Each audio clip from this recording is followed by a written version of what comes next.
ఉషోదయం ప్రేమించు కాపరి ఉషా కిరణాలు ఉదయకాలపు వాక్య ధ్యానం నాకు మిమ్మల్ని ఆహ్వానిస్తున్నాం. ప్రార్థన. పరిశుద్ధుడు అయిన యేసయ్య, ఈ ఉదయకాల సమయానికై స్తోత్రములు చెల్లించుకుంటున్నాను. మమ్మల్ని ప్రేమించినావు. ఈ ఉదయకాల సమయంలో నీ కృపనిచ్చి నీ వాక్యం వినటకు అనుగ్రహించిన ఈ తరుణమును బట్టి స్తోత్రములు. దేవా, ఈ కార్యక్రమం ఆలకిస్తున్న ప్రతి ఒక్కరితో మీరు మాట్లాడము. వినగలిగిన చెవిని, దేవా నీ వాక్యమును గ్రహించుకునే హృదయమును నాకును మాకును అనుగ్రహించుము. కార్యక్రమం ఆశీర్వదించమని యేసు పరిశుద్ధ నామమున అడిగి వేడుకుంటున్నాను పరమ తండ్రి, ఆమెన్. ఈ ఉదయకాలపు వాక్య భాగము ఆమోసు గ్రంథము 3వ అధ్యాయము 6వ వచనము నుండి 8వ వచనం వరకు ఉన్న వాక్య భాగమును చదువుకుందాం. పట్టణమందు బాకానాదము వినబడగా జనులకు భయము పుట్టకుండునా, యెహోవా చేయనిది పట్టణములో ఉపద్రవము కలుగునా, తన సేవకులైన ప్రవక్తలకు తాను సంకల్పించిన దానిని బయలుపరచకుండా ప్రభువైన యెహోవా ఏమీయూ చేయడు. సింహము గర్జించెను, భయపడిన వాడెవడు? ప్రభువైన యెహోవా ఆజ్ఞ ఇచ్చియున్నాడు, ప్రవచింపకుండు వాడెవడు? ప్రభు తన సేవకులను ఎంతగా ప్రేమిస్తున్నాడు, తన సేవకులకు ఎంత సమీపముగా ఉన్నాడు, వారికి తెలియకుండా ఆయన ఎలాగూ ఏ కార్యము చేయడు అన్న ఒక మాటను ఇక్కడ మనం చూస్తూ ఉన్నాం. దేవుని బిడ్డలైన వారితో ప్రభు ఎప్పుడు సమీపముగా ఉంటాడు. నోవహు జీవితంలో మనము చూసినట్లయితే ప్రభు జలప్రళయమును తీసుకొని రానై ఉన్నాను, భూమి అంతటిని నేను జలముతో నింపనై ఉన్నాను అని ఆయన తీర్మానం చేసుకున్న. కానీ నోవహుతో నేను ఎలాగో అది దాచిపెట్టగలను, ఆయనకి ఎలాగో చెప్పకుండా నేను చేయగలనని తన యొక్క హృదయంలో తలంచిన వాడిగా నోవహును ఒక ఓడను సిద్ధపరచుకోమనటం చూస్తూ ఉన్నాం.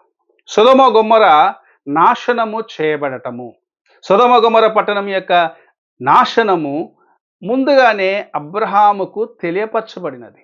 నా స్నేహితుడైన అబ్రహాముకు నేను చెప్పకుండా ఎలాగ ఈ కార్యమును చేయగలనని ప్రభు తన యొక్క హృదయంలో ముందుగానే తలంచిన వాడిగా అబ్రహామునకు బయలుపరిచినాడు. ఈ దినంలో మనము కూడా ఈ విషయాన్ని జ్ఞాపకం చేసుకోవాలి. ప్రభువు తన యొక్క కార్యములను మనకు బయలుపరుస్తున్నాడంటే మనం ఆయనకు సన్నిహితులుగా ఉన్నాం. అనేక సార్లు ప్రార్థనలో, అనేక సార్లు నీవు నిద్రిస్తుండగా దర్శన రూపముగా ఆయన నీతో మాట్లాడతాడు, హెచ్చరిస్తాడు. కొన్నిసార్లు నీవు నిద్రపోతూ ఉంటే ప్రభు నేను బలవంతముగా లేపి కొన్ని విషయాల కోసము ప్రార్థన చేయమంటాడు.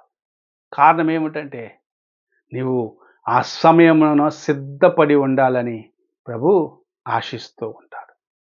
నీవు ఆయన ఇచ్చే ఆ యొక్క హెచ్చరికలు లేకపోతే ఆయన నీకు తెలియపరిచే కార్యములను జాగ్రత్తగా ఆలకించి మోకరించి ప్రార్థన చేసినప్పుడు నీ జీవితంలో రానైన శోధనలు అవ్వచ్చు, నీకు రానైన పోరాటములు అవ్వచ్చు, లేదా నీ జీవితంలో నీవు చేయాలనుకున్న కార్యములకు ఉన్న ఆటంకములు అవ్వచ్చు, వాటిని తొలగించేదానికి ప్రభు సహాయము చేస్తాడు. నీవు అలా చేయకుండా ప్రభు ఎన్నిసార్లు నీకు ఆ విషయం గురించి హెచ్చరించినను నిర్లక్ష్యముగా ఉంటూ చూసుకోవచ్చులే అనుకున్నట్లయితే ఒక దినమున ఆ కార్యము విఫలమైపోవటం నువ్వు చూస్తావు. అయితే దేవుని స్వరమును ఆలకించి దేవుని యొక్క మాటకు లోబడి తన సేవకులకు ఆయన బయలుపరుచున్నాడు. నాతో ఆయన ఈ మాట మాట్లాడి నాకు తెలియపరుచున్నాడు, ఇది ఎందుకు చెప్పినాడో అని నీవు మోకరించి ప్రార్థించిన దినమున నీవు దేవుని కార్యము నీ జీవితంలో సంపూర్ణము చేయబడటం చూడగలవు. అనేక సార్లు కుటుంబంలో వస్తున్న శోధన కోసం ప్రభు ప్రార్థించమంటే, లేకపోతే చేయవలసిన ఒక బాధ్యత ఉంది దానికోసం ప్రార్థన చేయమంటే మోకరించిన దినమున అది చాలా సులభముగా సంపూర్ణము చేయబడతావు, లేకపోతే ఆ శోధన తప్పించబడతావు. కారణము ప్రభు తన సేవకునికి తన యొక్క కార్యములను ముందుగానే బయలుపరిచి జాగ్రత్త పరుస్తాడని దేవుని యొక్క వాక్యం సెలవిస్తుంది. ఈ ఉదయకాలమున ప్రభు నీకు ఎన్నిసార్లు ఇలాంటి కార్యములను బయలుపరిచినాడు పరీక్షించుకో. ఎన్నిసార్లు నిద్రపోతుంటే నేను లేపి ప్రార్థన చేయమన్నాడో జ్ఞాపకం చేసుకో. ఆయన నేను ఎంతగా ప్రేమిస్తున్నాడో జ్ఞాపకం చేసుకో. ఆ ప్రేమను గుర్తించిన వాడిగా దేవునికి నీవు సన్నిహితంగా ఉండేదానికి, దేవునికి దగ్గరగా ఉండేదానికి ప్రయత్నించు. అప్పుడు ఆయన కార్యములు నీ జీవితంలో సంపూర్ణముగా పొందుకుంటావు. నీవు ఆశీర్వదించబడతావు, ఇతరులకు ఆశీర్వాదకరముగా ఉంటావు, నీ జీవితము ధన్యకరముగా ఉంటుంది. ప్రార్థన చేసుకుందాం.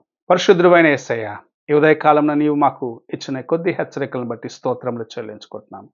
నీవు మమ్మల్ని నాయన హెచ్చరించినప్పుడు, మాకు మెలకువ ఇచ్చినప్పుడు, నీవు నాయన మమ్మల్ని ఎందుకోసమైతే సిద్ధపరుస్తున్నావు గ్రహించుకొని నీ వైపు చూసి నీ కృపను నాయన పొందుకునేదానికి సహాయము చేయమని, మెలకువతో నీ ఆశీర్వాదములు పొందుకునేవారిగా మేము ఉండటకు సహాయము చేయమని యేసు పరిశుద్ధ నామమున అడిగి వేడుకుంటున్నాను పరమ తండ్రి. ఆమెన్. తండ్రి అయిన దేవుని ప్రేమ, కుమారుని క్రీస్తు కృప, ఆదరణకర్తైన పరిశుద్ధాత్మక సహవాసం ఎప్పుడునూ ఎల్లప్పుడూ తోడయండి సదాకాలము నడిపించునుగాక. ఆమెన్.